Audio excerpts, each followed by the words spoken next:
umugabo umwe yari afite inzu nziza cyane iruhande rw'ishyamba. Yari inzu igezweho. Bukeye ubukene buramufata, arayigurisha. Ayigurishiriza undi mugabo, amuha amafaranga menshi, agura inzu. Amaze kugura inzu, bakora kontra yo kugura. Aramubwira ati ariko hariya mu cyumba nararagamo harimo agasumari namanikagaho costume ya none ibyo tugura byose turagura inzu, ariko ndekere kariya agasumari kagume mu cyumba.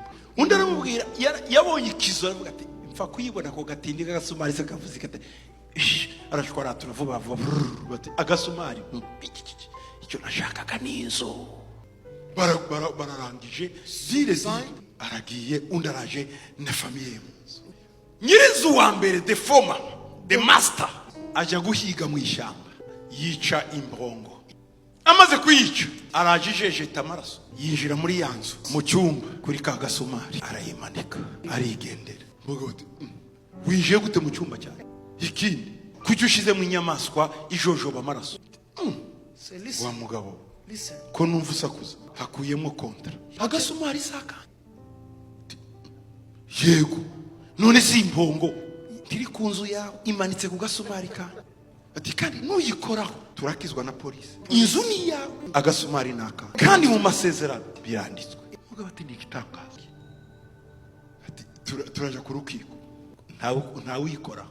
Isazi ziruzuye mu cyumba, umuntu kuratangiye bimuka icyumba, ubasanze mu cya kabiri. Urubanza rwaje gucibwa barageze hanze, ntawe uri mu nzu, isazi zuzuye. Baciye urubanza, uyu mugabo afite rezo, agasumari nake kandi akamanika w'icyo ashatse. Niko amasezerano avuga. Tiki batoya ndunguruza ndasubira mu rubanza, baje mu rukiko rundi. Ubwo inzu yaranutse ntawe yibamo, arongera aratsindwa. Uzi icyo yakoze? Yamuhebeye yanzu ati tu subira n'ibyawe. Iyo wakijijwe make sure ko Satani atasizemo agasumari, kuko niko agufatiraho kugira ngo azagusubize. Iyo ukijijwe ariko ukagira agashuti ko mwisi na agasumari, Satani naje kugukubita niwe azacaho. Ndagira ngo uyu mugoroba twime Farao imisumari yose kugira ngo twambuke hakurya. Yesu aravuga ngo umwami w'isaraje ngo ariko ntacyo mfiteho. Kubera iki? Nta gasumari Satani yari yarashize muri Yesu kuva avutse. Nicyo cyatumye amutsinda. Impamvu benshi dutsindwa no dusumari twicaye mu mitima yawe. Ariko hari inkuru nziza ngo umwana nakubatura uzawubatuwe by'ukuri.